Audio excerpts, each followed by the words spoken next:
телеканала «Итоги дня», в студии Дарья Короленкова. Здравствуйте. В начале выпуска об основных темах. День столетнего юбилея Гаврилы Чиряева. Якутия чествует серии торжественных мероприятий, которые подчеркивают его значимость и вклад в развитие региона. От театральных собраний до уникальных символов его памяти.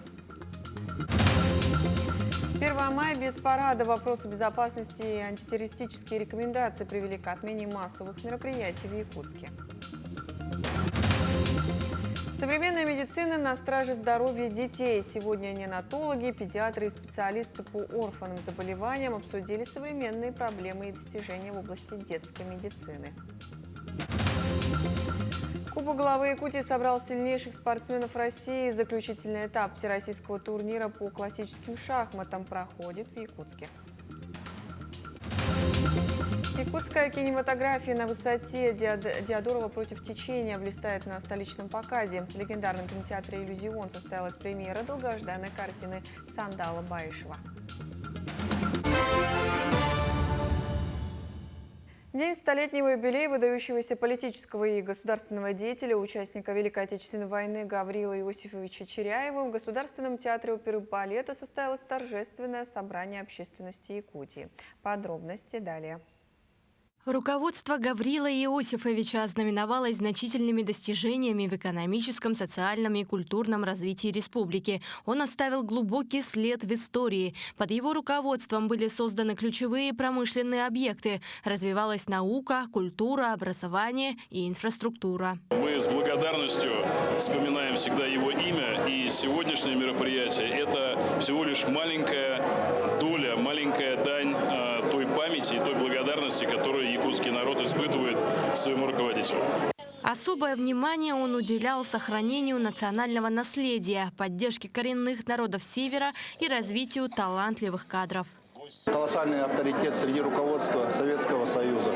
И своим авторитетом, своими взглядами на развитие Якутии он отстаивал интересы жителей Якутии и создавал такие проекты, которыми сегодня мы пользуемся. Празднование столетия Гаврила Чиряева продолжится в течение года. Пройдут множество мероприятий. В их числе издание книги о его жизни и деятельности, выпуск документального фильма и цикла передач. Кроме этого, его память почтили, возложив цветы к памятнику. Будет научно-практическая конференция и закончится год спектаклем «Сахатян».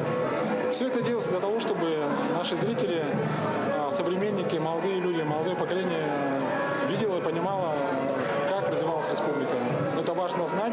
В его родном Вилюйске будет реализован цикл мероприятий по укреплению материально-технической базы, включая строительство объектов здравоохранения, образования и культуры. В 2020 году мы, жители села Садыбыл и села Кюндя Чучунского наследия, запланировали юбилейные мероприятия и в рамках этих мероприятий съездили в город Нюрнберг. К столетию также развернулась мультимедийная выставка. Посетители ознакомились с видеохроникой. Кроме этого, в родном Вилюйском районе обновили музей, носящий его имя. Его официальное открытие планируется в середине апреля. У нас будет краеведческий музей.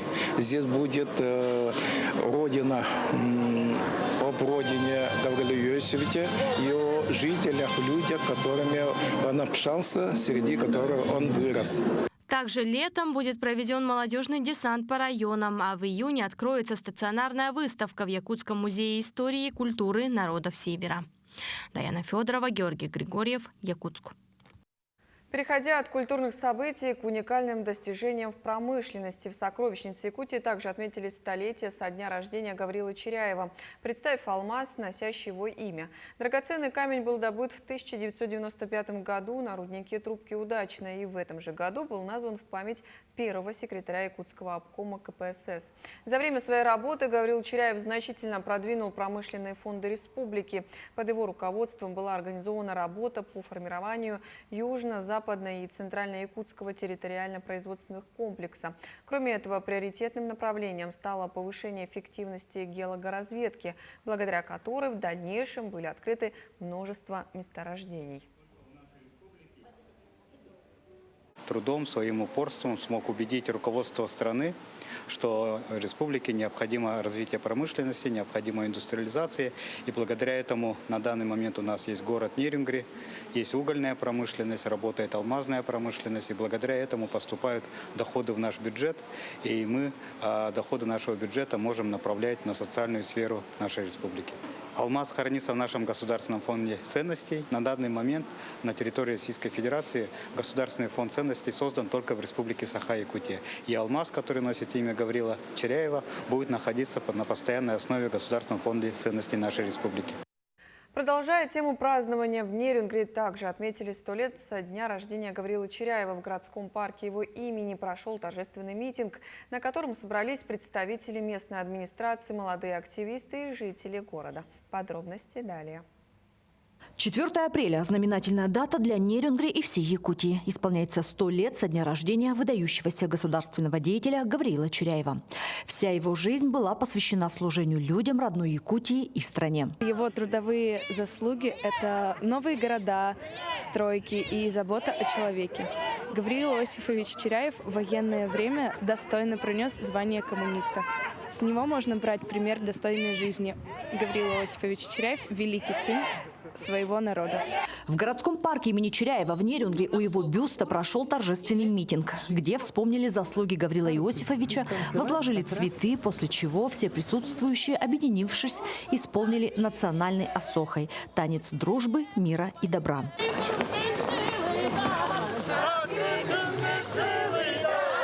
Сегодня в Нерюнгри идет снегопад, но несмотря на эту погоду, все-таки состоялся запланированный митинг, который посвящен 100-летнему юбилею великого политического деятеля Гаврила Иосифовича Чиряева. И стоит отметить, что, пожалуй, это одно из самых главных имен в истории развития нашего города. Мероприятия, посвященные юбилею Гаврила Чиряева, прошли в образовательных учреждениях, в музее, в библиотеке и в городском парке. Сегодня прошел такой замечательный митинг, он проходит у нас ежегодно. Пришло очень большое количество людей, особенно отрадно видеть молодое поколение, которое чтит и помнит таких выдающихся людей, как Гаврила Иосифовича Чиряева. Глава республики отметил, что имя Гаврила Чиряева вписано золотыми буквами в историю, и это не просто слова. Ведь он 17 лет руководил республикой и оставил после себя прочный фундамент для дальнейшего развития. Ирина Жданова, Захар Головин, Нерюнгри. Мирному уполномоченная по правам человека в республике Сардана Гурьева провела личный прием граждан, в ходе которого рассмотрела 12 обращений. Основное внимание было уделено жилищным вопросам, связанным с переселением из аварийного жилья. Многие жители годами ожидают своей очереди на переселение, сталкиваясь с невыносимыми условиями проживания из-за низких температур в квартирах. Также поступили обращения от семей участников СВО, которые касались предложений по улучшению законодательства для защиты их прав, выделения земельных участков, предоставления отпусков мобилизованным и задержек выплат.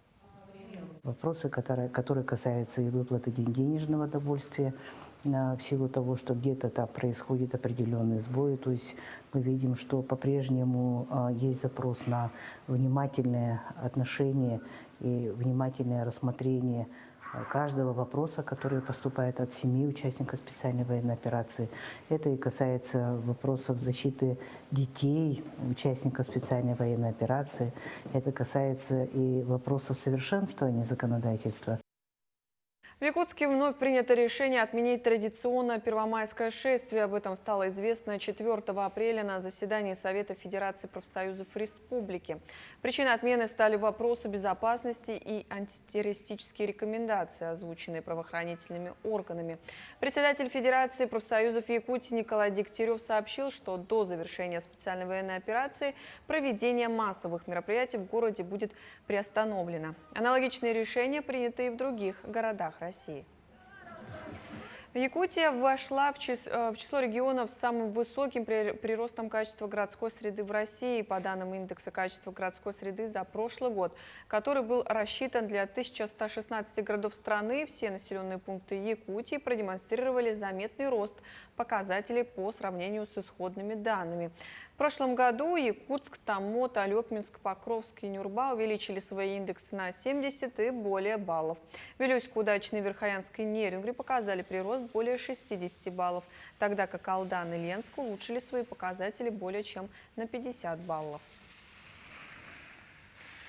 Правительство России утвердило план дорожной деятельности до 2030 года, который впервые охватывает 6-летний период и направлен на комплексное развитие дорожной сети. К концу 2030 года предусмотрено привести в нормативное состояние не менее 85% федеральных дорог, 60% региональных дорог и 92 тысячи километров дорог в агломерациях с общим бюджетом более 9 триллионов рублей.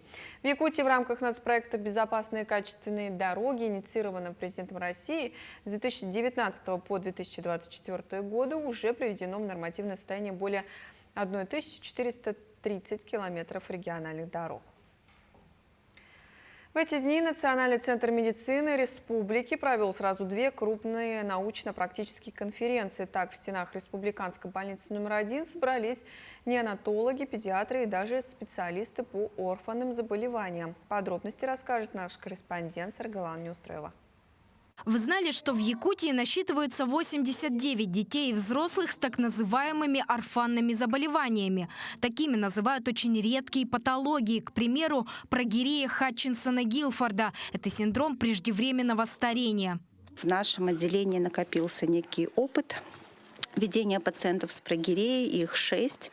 Это 6 детей, которые известны на сегодняшний день в нашей стране. Ну и вот, собственно, этим опытом я бы хотела поделиться с коллегами. И опыт этот очень важен, поскольку уже сегодня в республике есть ребенок с подозрением на прогирию. Сложность ее диагностики в том, что проявляется заболевание лишь спустя некоторое время после рождения малыша. И несмотря на редкость патологии, ее жертвой может стать каждый. К сожалению, никто не застрахован, потому что нет внутриутробных признаков заболевания. Это генетическое заболевание, оно возникает спонтанно, то есть совершенно у здоровых родителей в результате мутации. Тем временем в другом зале медцентра уже неонатологи обмениваются опытом и предложениями друг с другом. 5 апреля специалисты отмечают свой профессиональный праздник, а поздравляют их юные пациенты. И хочу сказать спасибо врачам, которые за мной ухаживали. Это трогательное видеообращение малышей никого не оставило равнодушным. Ведь самый маленький пациент когда-то весил всего 480 граммов. Наши доктора, я думаю, испытывают только любовь и радость. И любовь к своей профессии еще усиливается. И мы стараемся все, что мы находим, читаем, что-то новое узнаем, внедрить в свою работу. И благодаря этому якутским неонатологам удалось добиться самого важного показателя за последние 5 лет – снижения младенческой смертности. По этой статистике сегодня республика занимает лидирующую позицию на Дальнем Востоке. Саргалана Неустроева, Нюргун Старостин, Якутск. Ну а далее смотрите подборку новостей от наших коллег из Алёпинского района. Всем доброго, замечательного апреля.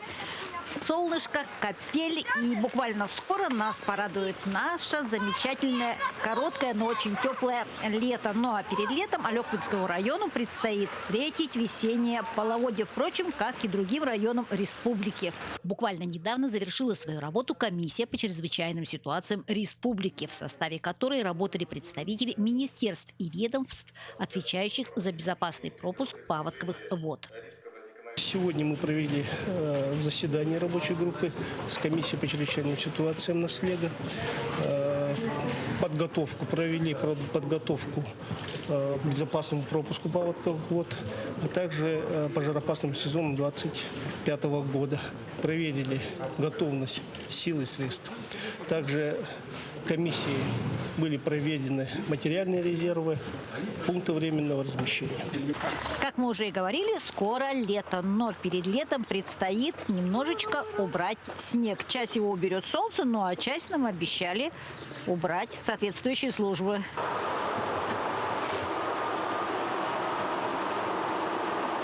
Сейчас у нас весенний период характеризуется большими работами по благоустройству. Это у нас получается вывозка снега. В данное время у нас погода не благоволит, у нас идет снег, но тем не менее работы продолжаются. Ведутся работы по очистке дорожного полотна, канав. В настоящее время у нас вывезено более 3,5 кубов снега. На следующей неделе мы покажем вам настоящее событие года. В Алекминске проходили соревнования, республиканские соревнования по вольной борьбе. Кстати, гостем этих соревнований, почетным гостем был Павел Пенигин, легенда якутского спорта.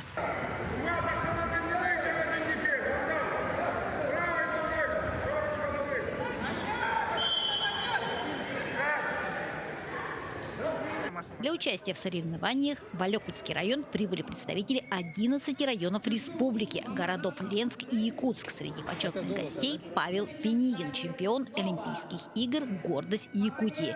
Пример для молодежи и живая легенда.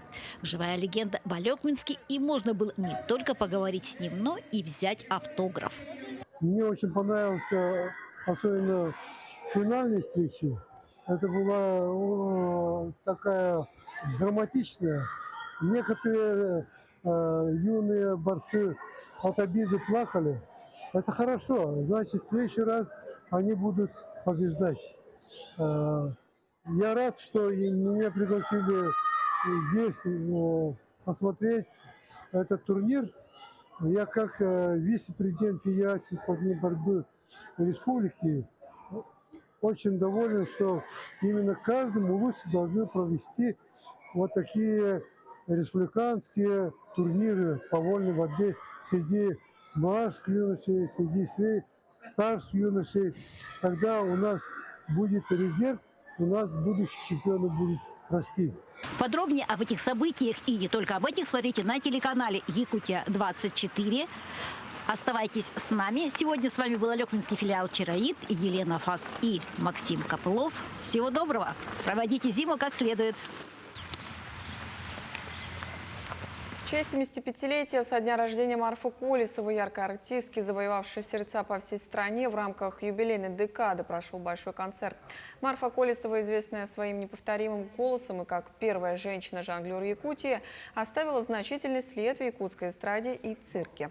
Вместе с мужем она стояла у истоков создания якутского цирка и детского циркового искусства, полностью отдавая себя любимому делу. Приехала к нам со всей республики детские цирковые студии. 138 участников представляют цирковые номера. Сегодня работает жюри в цирке. Это к декаде, к юбилею Марфы Петровны посвящен, да, мамонтенок. И победители определятся уже завтра на гала-представлении. Детские цирковые студии по республике развиваются благодаря Марфе Петровне.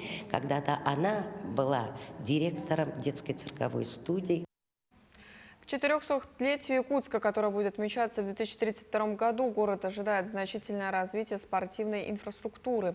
В рамках указа Владимира Путина к 2030 году в столице республики планируется построить 7 современных спортивных объектов. Министр по физической культуре и спорту республики Леонид Спиридонов сообщил, что среди завершенных проектов набережная имени Романа Дмитриева, первого олимпийского чемпиона по вольной борьбе из Якутии, расположенная в 202 микрорайоне, также завершено благоустройство набережного озера Сайсары на территории Центра спортивной подготовки «Триумф». В столице республики стартовал заключительный этап Кубка главы Якутии – всероссийский турнир по классическим шахматам. Соревнования собрали 57 спортсменов из 12 субъектов России. На соревнованиях побывала Эржен Гармаева. Кубок главы Якутии в 3-й раз собрал шахматистов со всей России. Судить о престижности турнира можно по составу участников. За право взойти на пьедестал почета борются 8 гроссмейстеров, в том числе победитель Кубка России прошлого года Вадим Звягинцев. Я никогда раньше не был ни в Якутии, ни в Якутске. Здесь, конечно, одна из самых лучших организаций Кубка России, особенно то, что он проходит в замечательном художественном музее. Это для меня особенно приятно в таком месте, очень приятно играть. И прежде всего я жду от себя интересный игры. Тут даже главное это не результат, а в таком месте очень приятно просто вот играть в шахматы, можно сказать, для удовольствия. Кубок главы Якутии финансируется за счет средств «Алроса». Алмазодобывающая компания традиционно поддерживает спортивные инициативы республики. В соревнованиях участвует целая плеяда молодых якутских шахматистов. И они показывают достойные результаты в борьбе с более опытными противниками. Наши шахматисты дают бой, можно сказать, именитым шахматистам, обладателям высших шахматных званий. Гроссмейстер – это высшее шахматное звание. Вот. И надо сказать, например, на Блице ни один гроссмейстер не избежал потерь. То есть были либо ничьи, либо поражения. Хотелось бы поблагодарить наших партнеров, спонсоров, среди которых особое место занимает компания «Алроса», которая уже на протяжении 3 лет, в общем-то, несет такую основную нагрузку финансовую на то, чтобы этот турнир состоялся. Ни одного Кубка главы Якутии не пропустил спортсмен из Мирнинского района Владислав Томский. В прошедших турнирах по рапиду и блицу ему не удалось войти в тройку лидеров, но, как признается сам Владислав, увереннее всего он чувствует себя именно в классических шахматах. За последнее время шахматы в Якутии очень сильно продвинулись благодаря как раз-таки этому турниру. Классические шахматы, мне кажется, для многих шахматистов самая комфортная категория, где партия кажется гораздо интереснее, нежели чем в быстрых контролях. Я выложусь на максимум, постараюсь показать хорошую игру. Соревнования продлятся до 10 апреля, а победитель помимо денежного приза получит подарок с национальным колоритом – чарон, подписанный главой республики Айсеном Николаевым. Ржана Гармаева, Джулустан Иннокентьев, Якутск. В Якутске выявляют лучших юных футзалистов республики. В столице региона стартовало первенство среди игроков 2014-2015 годов рождения. В турнире принимают участие 16 сборных районов и городов, которые начали соревнования с группового этапа. По итогам предварительной стадии из каждого квартета в четвертьфинал выйдут по 2 команды, набравшие наибольшее количество очков. Далее борьба за медали пройдет в матчах на вылет. Отметим, что в этом году первенство посвящено памяти почетного гражданина Мегино-Кангаласского улуса, экс-начальника мини-футбольного клуба «Заря» Нюргуна Пенигина. Имена победителей и призеров текущего турнира станут известны в воскресенье. Все команды подготовлены, приехали к соревнованиям, показывают неплохой футбол. Я думаю, много ребят заиграют потом в футбольной школе на первенство Дальнего Востока, которое проводит Российский футбольный союз. Попадут в сборную, потому что очень много ребят хороших мы увидели сегодня на этих соревнованиях. В легендарном московском кинотеатре «Иллюзион» состоялся закрытый показ картины якутского кинорежиссера Сандала Байшева «Диодорова против течения». Один из самых ожидаемых картин через 2 недели получит прокатное удостоверение и выйдет на экраны кинотеатров по всей республике. О том, как прошла кинопремьера и как ее восприняли первые зрители, расскажут наши московские коллеги. Давайте по доброй традиции семье Диодоровых. Уруй! Айхал! Уруй! Айхал! Уруй! Айхал! Айхал! Айхал! На первых рядах среди первых зрителей биографической картины «Диодорова против течения» серебряный призер Паралимпийских игр в Пекине, чемпион мира и Европы якутянка Анастасия Диодорова. Рядом с ней бессменный болельщик мама Людмила Николаевна и главный наставник, первый тренер Наталья Викторовна Степанова. Первый фильм про мою ученицу, но Настя для меня очень дорога. Мы с ней прошли 5 олимпиад. Не каждый спортсмен может этим похвастаться. Мы с ней с 2003 года, и Настя в прошлом году заявила официально об окончании своей карьеры. В основе сценария киноленты реальная история знаменитой спортсменки из Якутии, которая первой покорила паралимпийскую высоту по плаванию. Анастасия родилась в Москве в семье борца вольного стиля Алексея Диодорова. В бассейн ее привел отец. Он же стал одним из главных персонажей семейного фильма. В картине показано раннее детство, трагический 93-й год, ключевые моменты спортивной карьеры Анастасии Диодоровой. Если бы мы так косвенно не были знакомы, я бы, наверное, никому другому бы не разрешила, наверное, рассказать свою историю. Поэтому Сандалу огромная благодарность. Мне очень понравилось. И особенно последние кадры, то, что это память отца, это очень важно и очень приятно. И в целом очень много плакала весь фильм. Фильм для всей семьи. Фильм «Мотивация». Я привлек сценариста Надежду Лину. Мы согласовывали все детали с семьей Дидоровыми, поэтому они все знают, что будет на экране. В этом году фильм Сандала Баишева примет участие на кинофестивалях в Крыму и Тверской области, а также поборется за главные призы фестиваля спортивного кино Ирины Родниной. Безусловно, мы познакомились с Настей еще на съемках и с ее мамой, потому что Настя принимала участие в съемках.